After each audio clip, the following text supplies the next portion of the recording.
Yes, sir, you are audible.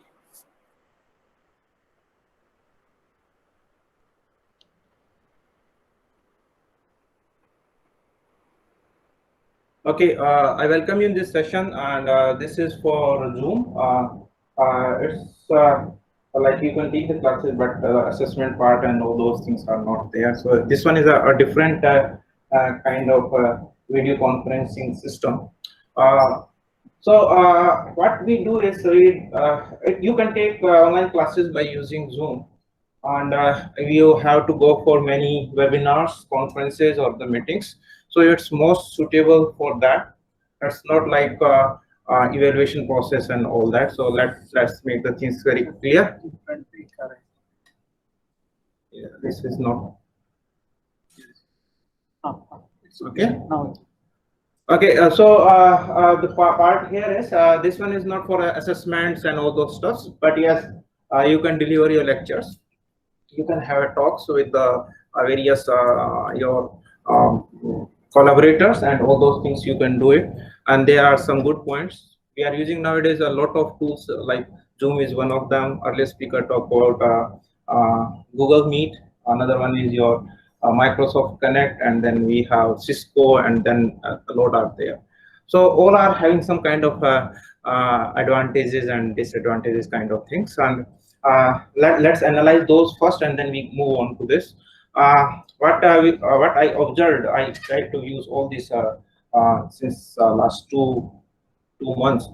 Uh, there are certain issues like if I talk about Google Meet, plus point is it is very much organized because it's on the Google platform. It has a Google Doc and all those Google facilities where you can evaluate the students and all that. The only one can say issues there for different platforms, say if working with the Mac, and if you're not using your Chrome and all that, then it create a lot of problem.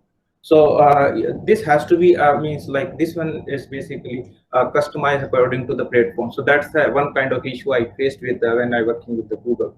Advantage is yes, all the Google things like Doc and all those things are already means their interface, so that way it is very easy. When you talk about Zoom, this one is the like when everybody start talking about online classes. So it was the Zoom which was means majorly used in this for this purpose, and the reason is this one because this software or this app is very light. So even your connection is not very good, it works very well. So in that way, it's this one is good. But again, the drawback on the second part is the evaluation process and all that. You have to create a different infrastructure for the evaluation purpose and all that. Microsoft is basically now is considered as a official. So if you are attending any meetings or any seminars and all that which are official, you have to go for Microsoft.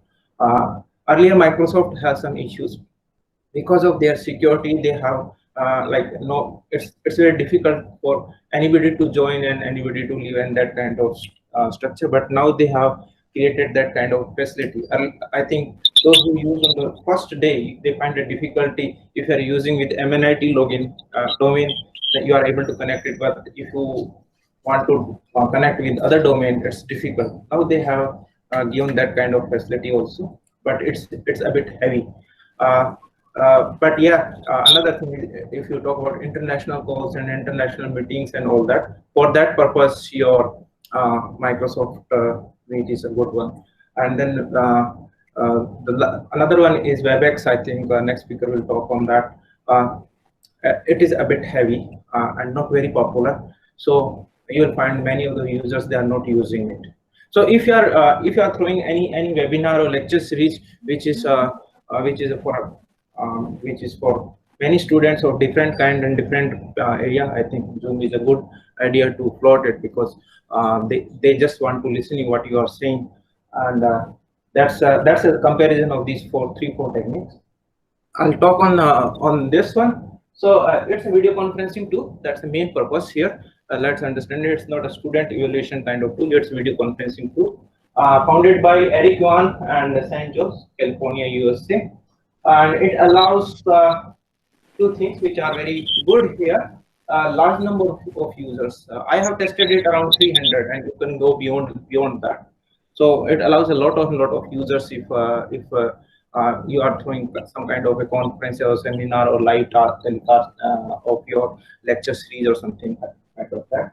Audio and video options, but obviously it has to be there because it's a video conferencing tool. Screen sharing is there, which is there in all these different tools, video online courses and all these tools. And this one is a good part here. It is applicable to all the platforms, whether you are working with Windows, Mac, Linux, Android, apps are there. It works very good with all these platforms. So that's why if your customers, I can say, or the listeners are of a different nature and different kind, I think this one is a good tool to be used for that particular purpose. That's why people talk about it's very convenient. I think most of us, at least they have used Zoom once. Like so, there are a few things which are important, which I discuss here. That otherwise, most of the things I think you have already tested. But just repeat the things. Okay.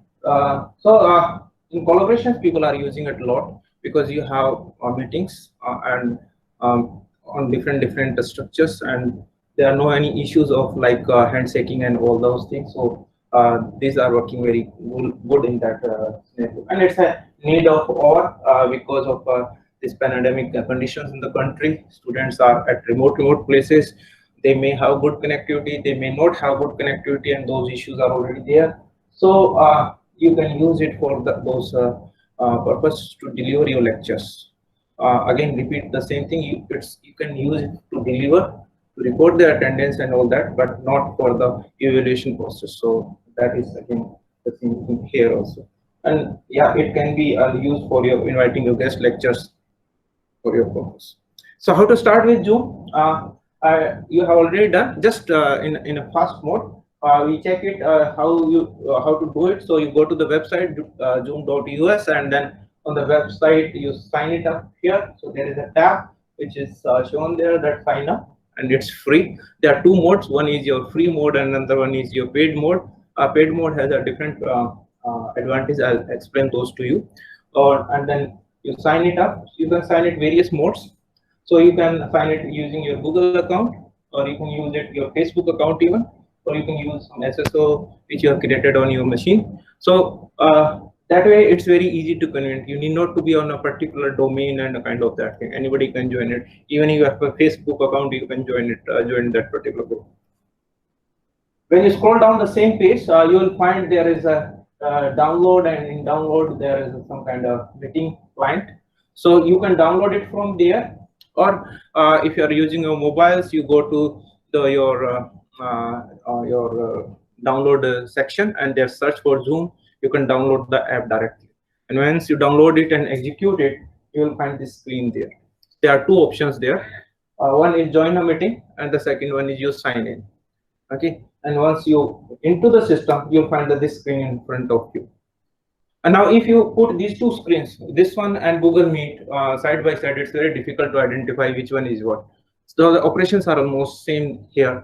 So you will find that what are your upcoming meetings? The notification is there, date is there, join, share screen, schedule, and new meetings. These are same as what the operations are almost same as what they are in your Google Meet.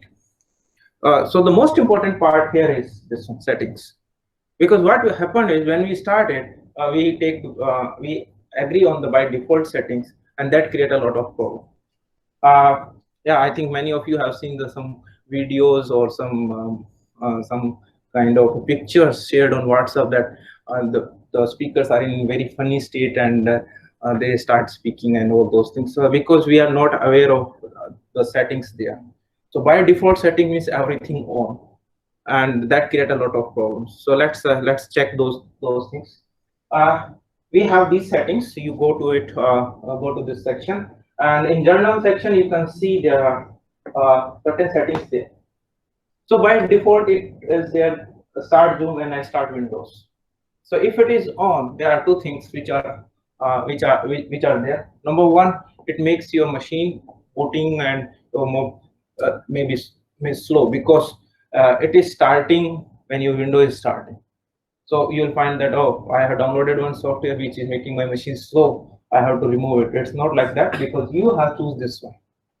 And second thing is, okay, you want to deliver a talk, or you want to talk to someone, you are not in a good position, but okay, you just turn on your machine and you think, okay, let me change my clothes and something like that.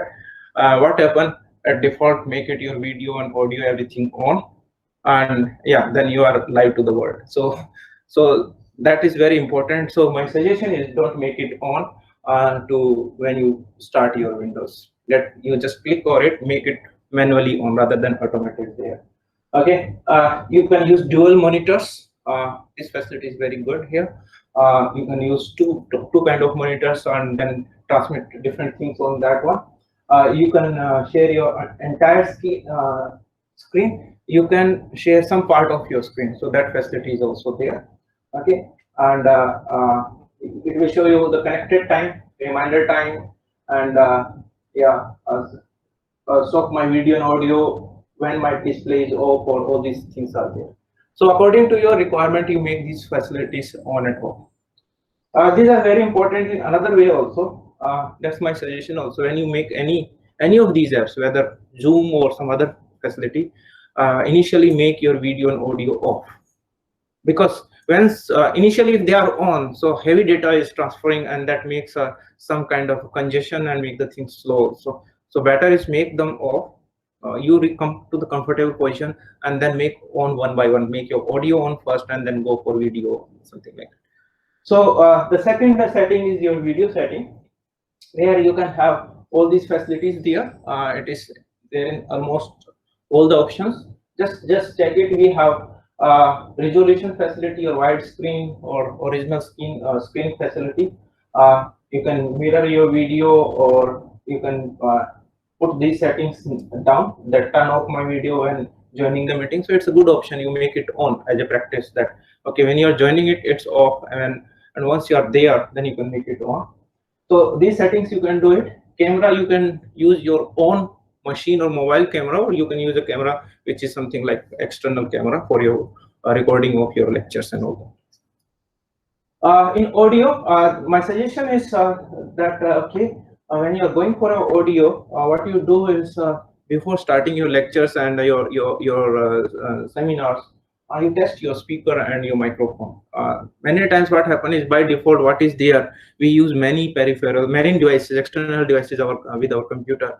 So say if I'm using some external audio device right now, and then after 1 hour another talk is there where the device is not available. So what happens, by default it consider that one as your microphone, and you start speaking, and then it create kind of a, but the voice is not going, it's not audible, so that create a problem. So better is you just test it, that okay, my audio or my speaker is working properly, or my microphone is working properly. Similarly, you have all these options here, automatically joining and all these things. So when you set according to your requirements. So attending and organizing meetings, it's very easy here. Join button is there, so you just join. You just click over it again, and then when you click over it, it will ask you two things: what is the name, participant name, and then once you put your there, it asks the ID, basically, that is meeting ID. So since somebody has some another person has started that meeting, he is the organizer, so he send you one code there, meeting code. So you just put your meeting code, put your participation name, and then just you join it, and then you are into the system. So that's very simple. There is nothing very big in this case. And there are two tabs, so do not connect to audio or turn off my video. That those facilities are here also, just to make the things better. Okay, if you want, instead of attending only, if you want to organize or schedule a meeting, then it's a very good facility here. You go to the scheduler and just click over it. The process is very simple. Go to the scheduler, click over it. Once you click, you'll find this screen in front of you. So you will find there is a meeting detail. So you give a name, start time, you can fix it, and then you can put the duration also. That okay, this meeting will be for half an hour or 1 hour or something like that. So that is available there. the second part is it will generate some password and ID, which you can share with the other participants basically. And the third section, you can see that you can, this part is very important when you are organizing a meeting. Okay, it happened to one of person is sitting here also. Okay, it happened, I think last month. What happened is the organizer fixed it and he shared these settings to other users. And once he shared with this one, what happened that and at the same time he has fixed that okay, only 200 people are allowed, and somehow that organizer is late. So organizer is out of this whole process, and somebody else is controlling it.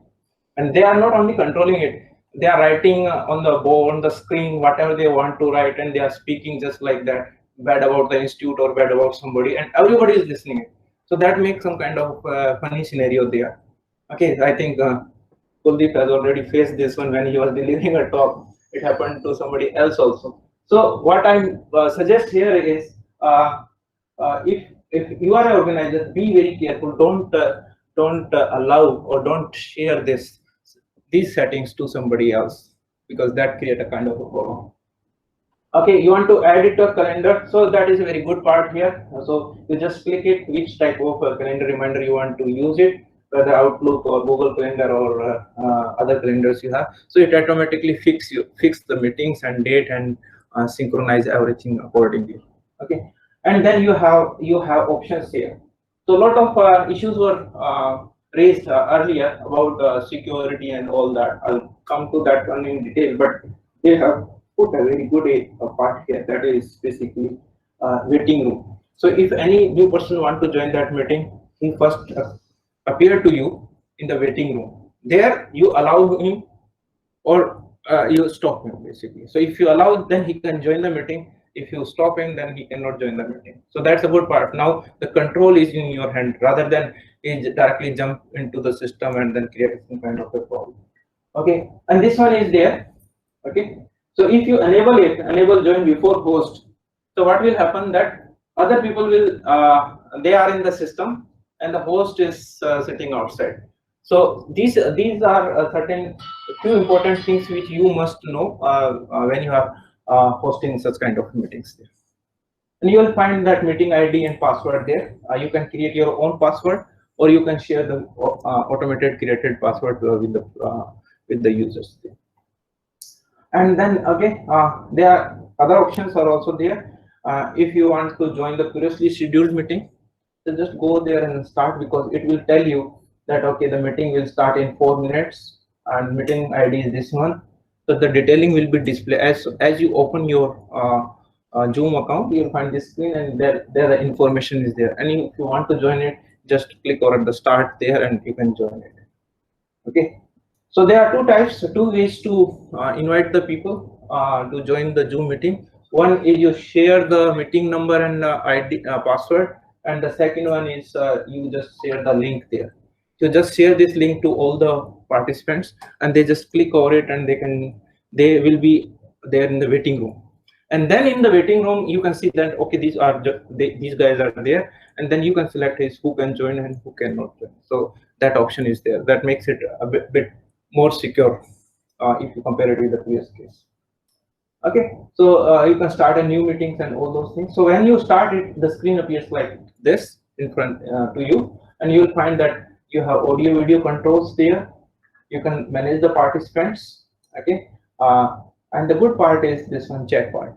So and good practice is you ask all the participants that okay, you turn off your microphones. Don't ask your questions on your microphones, because that will create a problem, because everybody is listening. Then even you can have that control in your hand also. You can turn off everybody's microphone, and then you can announce that okay, you raise your queries in your chat box. So at the same time, when you are delivering a talk or lecture, at the same time you can see okay, what are the questions being asked in the chat box, and at the end you can just go through the chat box and you can answer the quiz. So that's a good way of organizing any kind of talks and meetings or something like that. So that facility is there. Okay. In screen sharing option, so you just click over it, and there are good things are there. So if there is only one speaker, you can have option of one particular screen sharing. But say if you are collaborating with somebody else, your team is another team is sitting somewhere else, then you have multiple screen sharing facility. So you can screen, they can share your screen, they can share their screen, and you can share your screen, so both can see each other, and then it will be more interactive kind of environment there. So that facility is also there, that you can have multiple participant screen sharing kind of stuff. So that can be done there. Yeah, I haven't tested it, but the idea is very good, because if there are only class of 20, you can have 20 screens in front of you, and you raise a question and ask them, okay, right at your screen. So it's an online, like direct like kind of examination, you can do it, but that can be done. I haven't tested it, but it can be done. So these are the various toolbars which are there in Zoom. So you can have a microphone, so all kind of a micro mute or it or unmute it. You have speaker systems, video options, invite options, participant management, chat, recording system is already there. You just click over it, your meeting is in the recording mode, and it will be saved, and then you can transfer it. And if you make it off, then you can do that one also. Okay, so these are a few options there. Now the another, which is a very interesting feature of it, that is basically breakout room. This one is not available in the free version. This one is there in the paid version. What you can do is you can break that whole class into some small classes, give them assignment, and ask them to do it. So as a organizer, you can see that, okay, what these groups they are doing individually, and you can jump into their group, see there, and come out of it. So it is a very nice option when you go for this one, small group division and collaboration. So this facility is there in Zoom. So toolbars are almost same, a bit change in depending upon your operating system, whether you are working with your Windows or some other options, or you're working with on your Mac, iOS kind of stuff, or Android. So there are small changes in the look wise. Otherwise, most of the things are almost same in both the cases. So these are almost same there. Okay, so you can invite people by various ways. One way is mail. So you just copy the link and send it on the mail to everybody, or if you have contacts in your list, you can share the same thing using the contact form. So just click over contact, and then you can share the link. So copy invite link is there. So you just click over it, copy the link, and then you can share it. So it's very easy, very handy, to not very much you flip on the things. It's very straightforward, very simple platform to work on. Okay, so you can do it both ways. This one is an important part here, because when we talk about, okay, when talking to the other people through this video conferencing system, so you can do all these kind of sharing. So there is no any restriction. You can share your Google Drive, you can use your Dropbox, you can use your Outlook, you can use your computer. So wherever, whatever file is there and you want to share it, you can share it directly. So there is no any restrictions on the things that, okay, you cannot share it from this particular part or something like that. So sharing is very easy. Just go to the file, and then you can attach it and then send it. And there you can have a choice here, whether you want to send it to everyone or you want to send it to a limited number of people. So accordingly, you can choose it, that how you want to share for you. Some additional settings are also there. So this I already explained to you, that ask all to mute or unmute and all those stuffs there. Good idea here is when you are delivering a talk, people appear on your screen. So ask them that mute it and mute your turn off your video also, because unnecessary what happen, that if your videos are on and your microphone is on, so the lot of heavy data traffic will be heavy, and that makes the whole thing very slow. You want to just listen the person who is presenting the things. So in that case, there is no point of showing your face or making unnecessary noise. So just mute it and And if required, if they ask you, unmute it and you raise your questions and something like this. So that's some comes under the good practice of doing all these stuff. Okay, so screen sharing, I have already explained to you how to do it. So you go there and you can share anything basically. You can share your screen, you can share your whiteboard. Okay, you can share. So this one is having whiteboard facility also. You can use the whiteboard which is already there with June, but I suggest it's not in a good like good look if you use it, because there the lines and all those structure are very thick in nature, so that makes viewers uncomfortable. You use other softwares or platforms to write your things. I'll tell one or two to share one or two with you. You can use your other iPhone pads, or where if you want to share your stream or videos or something like that in between. So those things you can use it from here. So you can and your screen is optimized for video sharing. So there is some kind of facility there inside it. It optimizes your screen according to the sharing of the things what you are sharing and all those things. Okay, so just you have to click on it what you want to share and then share. That's all. That's it. And that is there in all these particular softwares. Few things are also there. If you want to share some portion of screen, you can use that facility instead of sharing the complete one. You can share your music and all these things. And the last one is very important. If you have two cameras, so that is good. You can put one camera on you and the second camera for this. So you can take two cameras for this purpose. And what will be there that, like right now this PPT is live, but if you have two cameras, then you can find yourself also there at the corner of it, and then it look like exactly that what who is speaking, and the PPT is also going and you are also visible to the people there. So that kind of facility is also there, and that's a very good it's like to the viewers it look like some people is the person is directly interacting to them, something like that. So that facility is also there. Okay, so these are screen sharing tabs and all these things, so you can use it for your various purpose.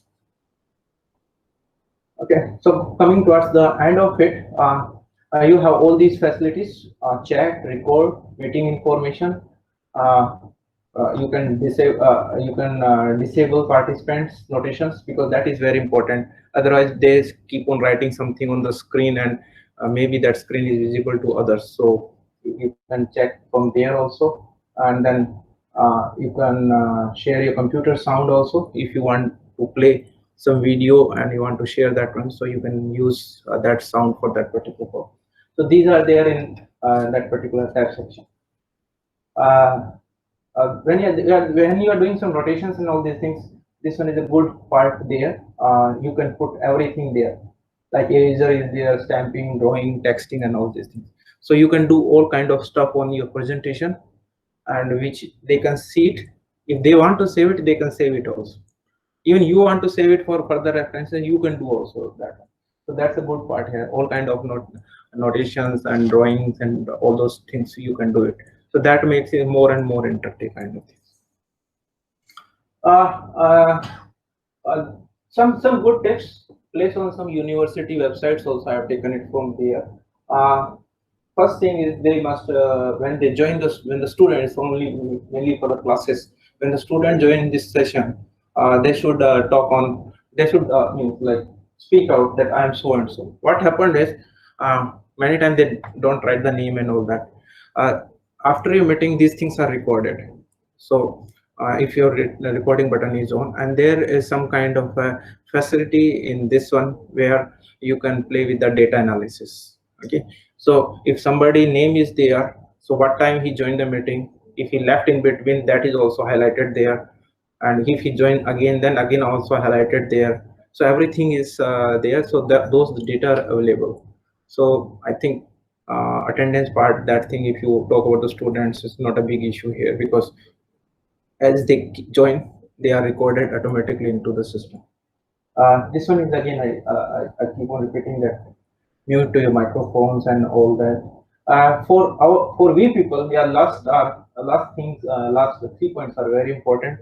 Many times we start side conversations, or we don't observe here, but yeah, the person who is watching you, he can feel that okay, you are talking, you are out of that particular context. So that's a suggestion not to do that one.